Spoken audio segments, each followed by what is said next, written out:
Hello and welcome to the Eating Disorder Therapist podcast. I'm Harriet Frew, eating disorder therapist, here to support you in overcoming disordered eating and finding peace with food.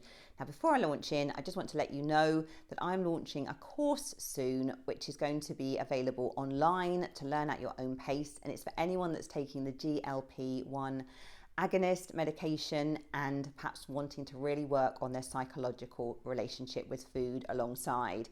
Now, I just really want to say I'm not a huge fan of the drugs. I'm definitely not promoting them. I think if you have an eating disorder, you really want to stay very well clear. And I have a strong intuitive feeling that in the next 2 to 5 years, we're going to have a real backlash of a lot of people who have taken the drug, not really worked on the relationship with food, and are going to be perhaps in a not great place when they've had to come off the drug, or it's not working in the same way, or whatever.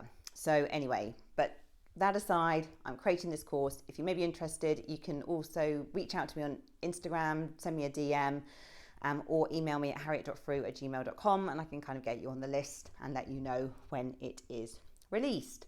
So what I want to talk about today is a journey through therapy in eating disorder recovery.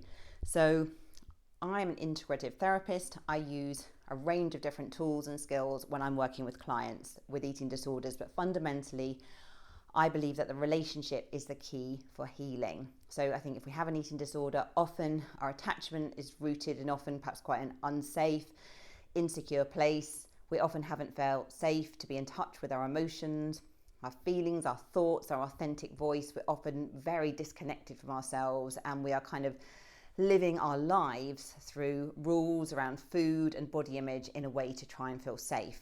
So what is so important in therapy is the relationship is such an important container for healing, because actually if you feel safe in a therapy relationship, can be one of the first places maybe where you can start to really reconnect with yourself, really start to listen to your voice, to get in touch with your body, to recognize your feelings, because all the wisdom really is within you. And I see my job as a therapist really to create that very safe container where you can bring all the parts of yourself in time as trust is built without shame, so you can really begin to heal. And then of course, like tools and strategies and other things on top can be really, really helpful. But I think sometimes we can have all the tools and strategies in the world, but if our relationship with ourselves and our relationship with the people close to us in our life is very disconnected, it's really, really hard, because you can be doing all the right things, but if you're not connected with yourself and your sort of authentic voice and really in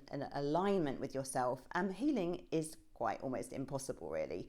So I guess I'm just saying that as a kind of background context, that's the way I work. The relationship is the container for healing, and I use different tools and strategies and things on top. So I'm going to talk through a journey through eating disorder recovery, the different things I will work on.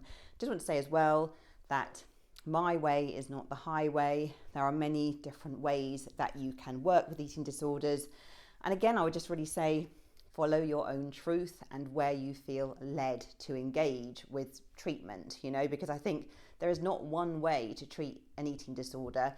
You will speak to many different people and you will find them raving about different types of therapy, or raving about yoga or somatic work or different things. So it's going to be very, very individual for each person.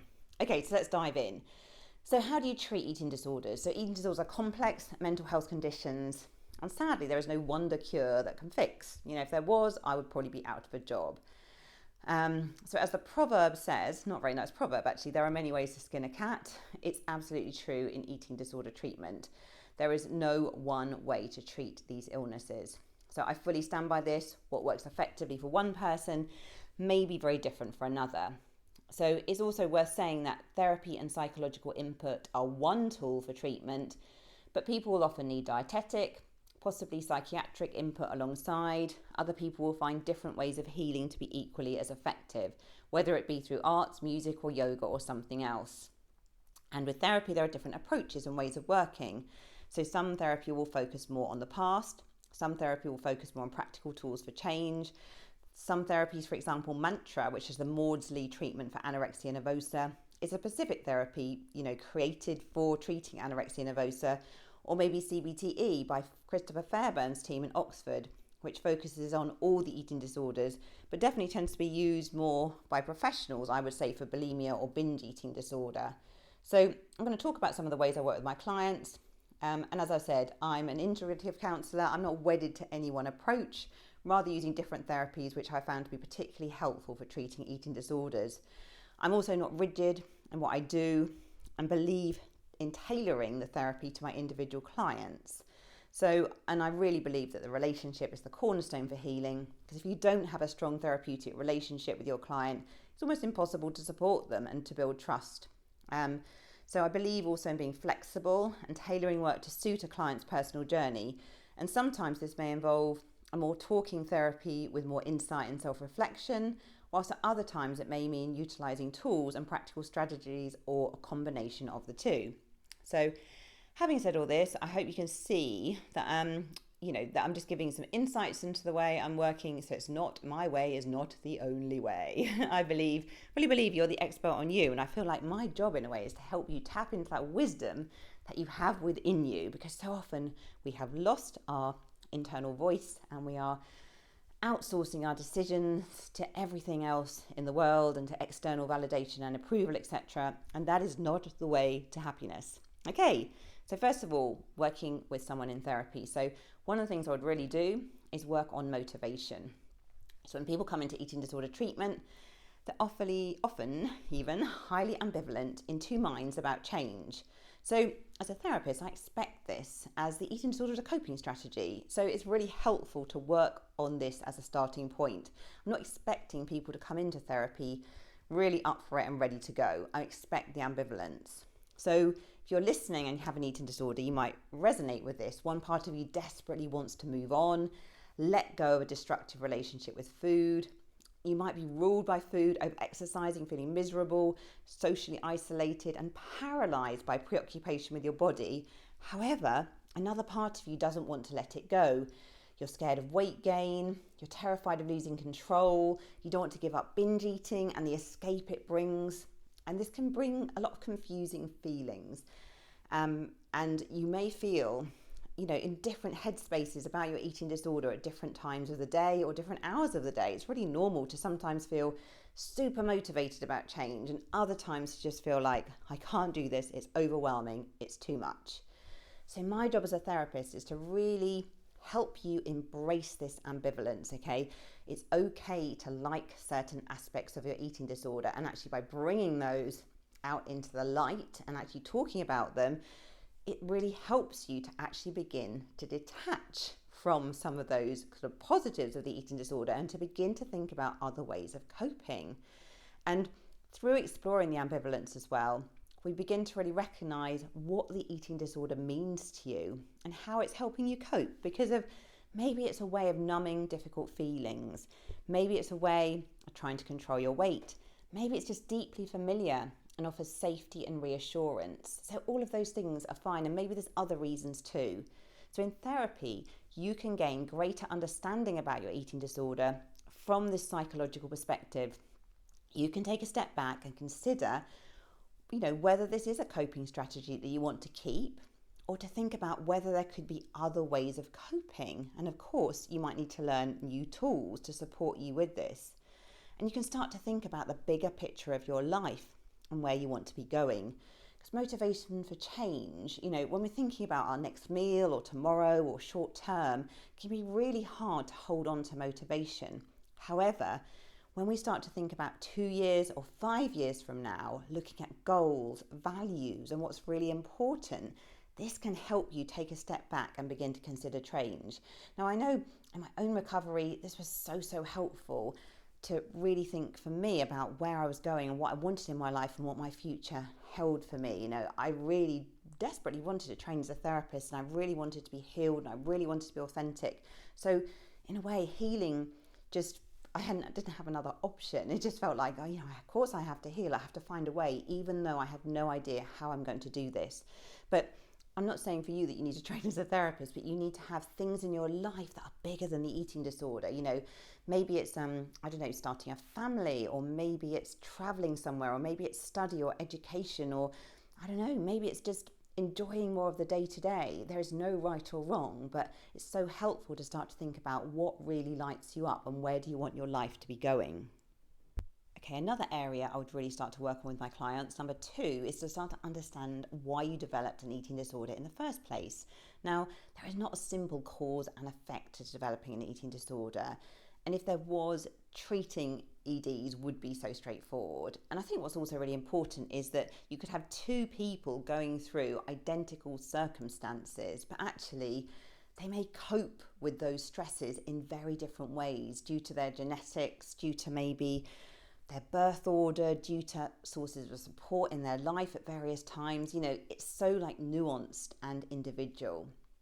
So there's often a combination of different contributing factors, so including your genetics. So people with EDs are often highly sensitive, possibly more anxious and prone to perfectionism. Not true for everyone, those are generalizations.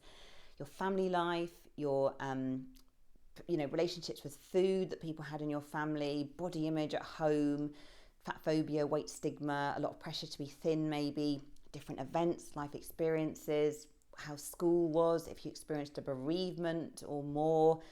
All of these things can contribute. It's not one thing. So underneath an eating disorder is often low self-esteem, not feeling good enough, maybe being quite disconnected from yourself. So the eating disorder becomes a way to feel safe, to try and feel better, to boost your self-worth. It's something that you can control, something that is yours alone. It's something you can turn to in a way you can focus on. If life is really stressful, the eating disorder gives you this life raft in a way to really hold on to. So it's not surprising that it can feel like such a seductive choice, because I think in our diet culture world, people are praised for weight loss, changing their appearance, etc. And I think most people don't consciously decide they're going to develop an eating disorder, but they might decide that they're going to diet. They're going to lead their best life, lose some weight, get into wellness. And it starts off in quite an innocent way, but then because of the underlying trauma and the stresses and the way they're disconnected from, the way you might be disconnected from yourself, it becomes this coping strategy that becomes very, very unhelpful, and everything unravels. So therapy can help you explore the underlying psychology and develop understanding. So you start to piece together the parts of the jigsaw puzzle to really start to gain some clarity. So you can understand the roots of your eating disorder. Maybe there was a trigger event which set it off. I think sometimes people, have a kind of low level dysfunctional relationship with food, but then they go off to uni, or they experience a relationship breakup, or they experience a stress, and that can be a real trigger into the eating disorder. And then once you're in eating disorder cycles, if you're restricting your eating, if you're weighing yourself, if you're very focused on your body image, there are all those perpetuating factors that keep the eating disorder going. So you might be doing things like a lot of mirror checking maybe, or continuous weighing, or things that make you focus on your body all the time and then reinforce the cycle.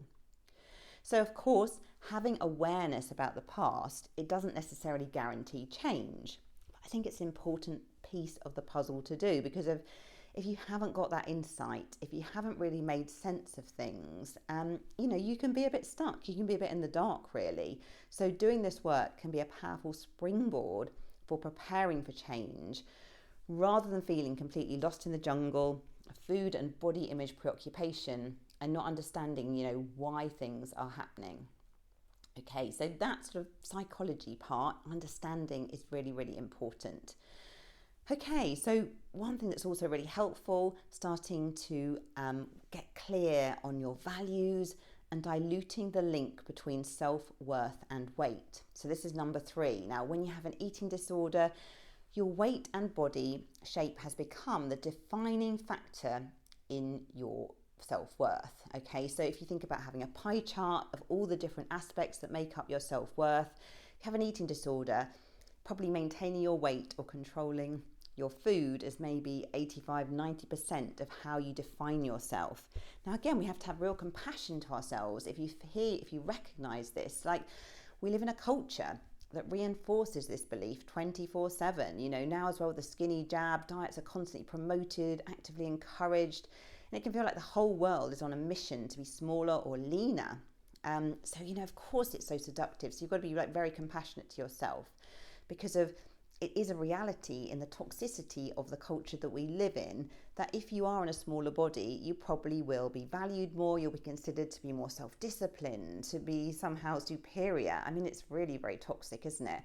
And as we all know, really, in a way, anyone that has ever been on a diet and lost a lot of weight and got a lot thinner, it is not the magic pill to happiness and fulfillment and robust self-esteem, but we are sold this message all the time, so of course we are seduced. So I think most people in society have too much of their body image linked to their self-worth, but if you have an eating disorder, it's like magnified.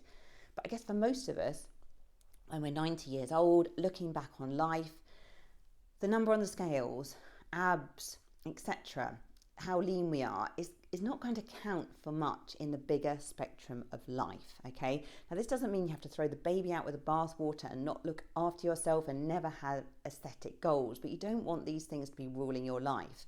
When we look back on our lives, things that are going to be important are going to be things like relationships, having purpose and meaning, travel, creativity, finding our purpose, enjoying life experiences. These are going to feature as so much more important. But when you have an eating disorder, you've often lost perspective. And Professor Fairbairn, the sort of godfather of CBTE, he talks about wearing your eating disorder sunglasses, where you're viewing the world through a distorted lens, valuing yourself and others based with an unhealthy emphasis on weight and shape as a defining measure of self-worth. Now, when you do this, it's almost impossible to win because of however much weight you lose, however defined and lean you get, the goalposts always move. There's always more weight to lose. There's always someone else to compare yourself to. It feels like a relentless journey, and it's so hard to feel good enough. You know, we're sold the lie, really, that this is how you feel good and create positive self-worth. It's not true. So in therapy, you start to take a step back and dilute this connection between controlling your body and worth.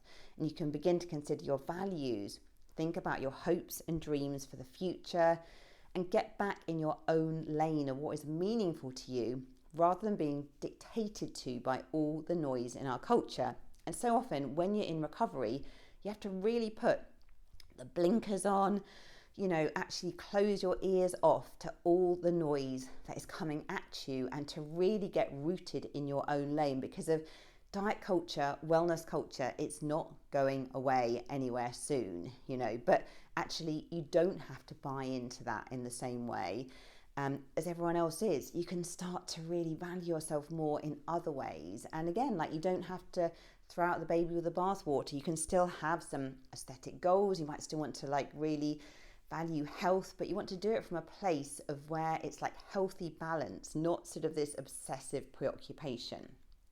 Okay, number 4, developing a healthier relationship with food. So if you have an eating disorder, you might be restricting, heavily dieting, missing meals, going for long periods without eating, binge eating, chewing and spitting, purging, all manner of disordered eating symptoms.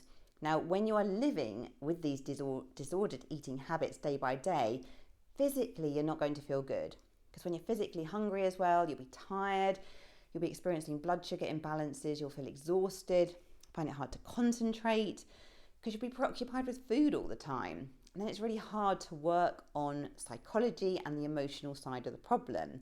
So developing a healthier relationship with food is really important. You know, I remember when I did my training, that my tutor said to me, you know, you can, if you're working on your eating disorder recovery, you can talk about your relationship with your mother to your heart's content, really. But if you never actually work on your relationship with food as well, it's not going to bring about healing. Now, you probably do need to work on your relationship with your mother or your father or your parent or whoever else has been significant in your life, but you also need to work on your relationship with food. So in therapy, you can be supported to start to eat more regularly, to eat a range of foods from all the food groups, to balance your blood sugar. And this gives you that stable platform to work from in managing other aspects of the eating disorder. Now, this is the boring, unsexy work of regular eating, and it's so important in recovery. Now, of course, it sounds simple, but it's hard. You might feel very scared of introducing more food into day-to-day life, and you might have to do this really gradually with support. But, you know, the way I work with people, in a way, we do this in a very incremental and gradual way, so that you feel that you have some safety with this. And You might need help as well with managing disordered eating behaviours. So this might be beginning to work on reducing symptoms such as frequency of binge eating or purging. It might be starting to reduce over exercise. And in therapy, they can be supported to manage these changes with tools to deal with the difficult emotions that may arise, particularly and the anxiety that will arise in a way when you are not able to engage in the coping behaviour. But seriously, regular eating makes such a difference. It's not the one cure for an eating disorder, but if you can start to implement regular eating, having more satisfaction and variety, stabilising your blood sugar, you will feel in so much of a better place, and you will almost have such a stable resource kind of baseline to work on emotion, self-esteem, and all the other bits and pieces. Okay, number 5, becoming more food neutral. So when you have an eating disorder, foods will often be labelled as good or bad, clean or unclean, healthy or unhealthy, and your judgment around eating will be extreme. Now, although this feels a way of exerting some control around food, in reality it often exacerbates binging or overeating behaviours and also makes you terrified of food, because food ends up being on the pedestal. It becomes this thing that's either like so special or so like demonized. And eating's often become this like moral issue laden with judgment and rules, which makes having a healthy relationship with food pretty tricky. So in therapy, you can be gradually supported towards developing a more food neutral approach with less fear and seduction associated with food. And this ultimately brings you towards a much more peaceful place. Now again, you don't have to throw out the baby with the bathwater. You can still honour healthy eating, looking after your body, balancing blood sugar, being self-caring with eating. But it's coming from a place of balance, inner peace, good sound mental health, not obsession and real anxiety around food. Because actually sometimes, think about sometimes people I work with who have orthorexia, who are so obsessed about everything being so clean and, not having any toxins in the body and avoiding gluten and sugar and all these things. And actually, they experience so much anxiety day by day to try and follow all of those rules. Actually, it's not that healthy. So we need to look at health as well as in the bigger picture. Health isn't just about what you eat. It's so much about your kind of mental well-being, your connections, your pleasure, how you're engaging with life, your nervous system, all these things as well. Okay, number 6, therapy can help you manage difficult emotions. So eating disorder behaviours are often a way of unconsciously dealing with difficult emotions. Through binging, restricting, chewing or spitting, whatever you're doing, you might be temporarily distracting yourself and getting relief from difficult feelings.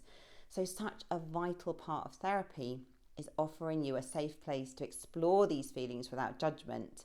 So it's really getting back into the body and starting to connect with yourself and how you feel. Because when you have an eating disorder, you're constantly in your head. You're constantly in the kind of the rational, overthinking brain. You're not in your body, in touch with your feelings and intuition.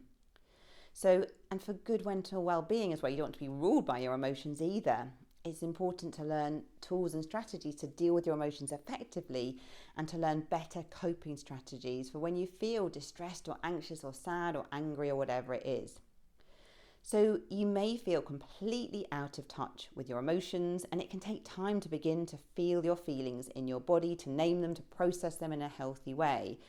You've perhaps been completely cut off from them from a whole part of your life, and it's a steep learning curve. Now, I find as well, so many people come into therapy with buckets of knowledge about what to do about eating disorder, treatment, recovery. They've read all the books, they kind of know it all.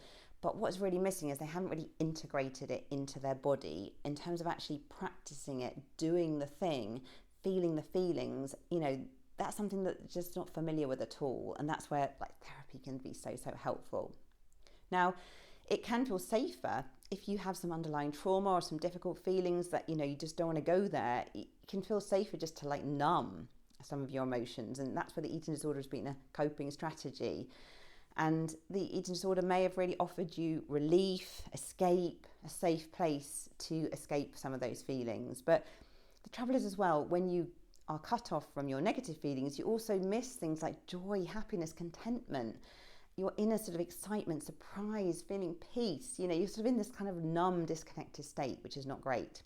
So getting in touch with your feelings again is a vital part of healing. And this is a messy and imperfect process and takes time, but it's absolutely worth it to feel more whole and to embrace all the parts of yourself. Okay, number 6.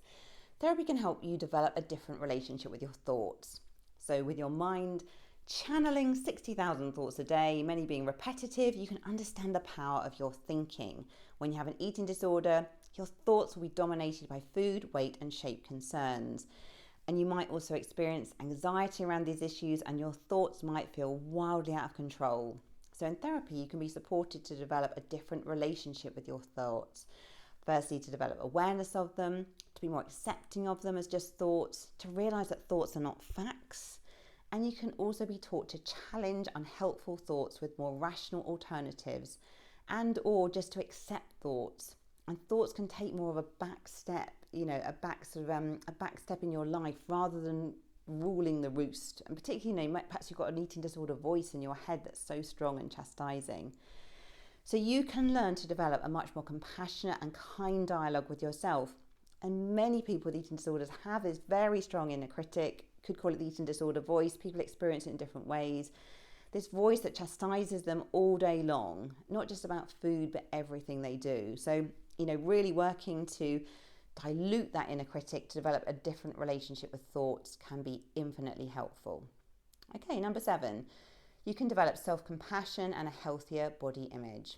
Now, your body image is likely to be negative. If you have an eating disorder, you might strongly dislike your body, feel uncomfortable with it. And therapy can help you improve your body image. You can actively learn to develop a kinder relationship to your body, so achieving some self-acceptance. You can learn to appreciate, value your body for its strength and mobility, rather than judging it so harshly. And you can work towards being more body neutral. This is often a more realistic goal than trying to be super body positive.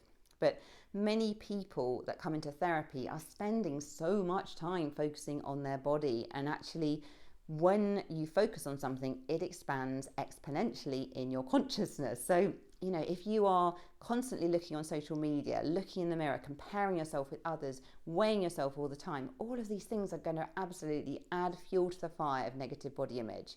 So when you can start to reduce those behaviours, focus your attention elsewhere, and also develop self-compassion tools, you can really shift to a more peaceful place with your body image. Okay, number 8.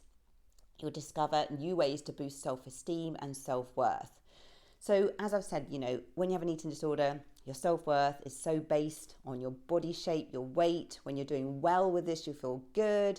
When you're feeling out of control and it's not going so well, you'll feel really bad. So you can be really supported to value yourself more than for your body size, to really start to get to know yourself, to understand your unique strengths and qualities, and to start to kind of back yourself. Many people as well with eating disorders are always looking for external validation or that external approval, and that's a trauma response really. When we haven't felt safe in the world, we look outside to be accepted. We're tribal animals. It's very understandable that we would do this, but what we do with that is we lose our inner compass when we're always looking to be validated, looking to be the best, looking to get the feedback from outside. It's an endless cycle. We never feel good enough, and we become more and more disconnected with ourselves because of we're trying to please the outer world, and we've so lost touch with the inner. So you can understand as well the roots of your low self-worth, really start to kind of unpick where you develop some of these beliefs. Often we have beliefs at points in our life that were formed that are key to us, that really shaped our whole future about how we feel about our body, how we feel about ourselves. And actually we can go back and question some of those beliefs and begin to form alternative, much more constructive, helpful beliefs. And it takes time because your identity may have become very tangled with your eating disorder, but this can change, okay? We can change our identity at any point, okay? We don't just in eating disorder recovery want to focus on changing behaviours. We really want to feel like I'm becoming the person that's developing a healthy relationship with food. I'm becoming the person, who has good mental health, who takes care of myself, who has high quality connections, etc. And then the eating disorder identity becomes diluted. Okay, 9. Relapse, also an inevitable part of the process. It's unlikely that you'll just wake up one day, say goodbye to your eating disorder and go off into the sunset forevermore. Change takes time. You'll often fall down many times along the recovery road. It's not linear. Relapse is part of the process and provides a valuable opportunity for learning, builds resilience and awareness, and you can be helped to manage relapse, in a constructive way where you don't see it as this big catastrophe, but more as a learning point. And over time, relapse becomes shorter in duration. You recover much more quickly, and actually you can pick yourself up. But again, relapse, lapse, blips, whatever you want to call them, really normal part of recovery, not something to be feared. Okay, so I hope this has given you a bit of an insight into therapy for eating disorder treatment. Again, just to confirm, no one size fits all. There are many ways to recover from an eating disorder, and this is my own perspective of the work that I do in my own therapy with my clients. Remember, though, it is possible to change and to recover from an eating disorder. The road will not always be smooth, and there will be many inevitable bumps on the journey. However, it's worth taking the courageous step to reach out and have therapy. It's also worth trying different avenues, engaging in self-help, taking a holistic approach, following the breadcrumbs really where you feel led in your recovery, where you feel drawn to engaging. So letting go of an eating disorder can be about finding yourself and engaging more fully with life. It's worth it. It's absolutely possible. Hold on to hope. You can do it. Thank you so much for listening. If you're not following me already on Instagram, do seek me out, the eating disorder therapist _ For further support with your relationship with food, do go to the eatingdisordertherapist.co.uk. If you enjoy this podcast, I'll be so grateful if you follow, rate and review, as it helps it reach so many more listeners. Thank you so much for listening, and I look forward to sharing another podcast episode with you very soon.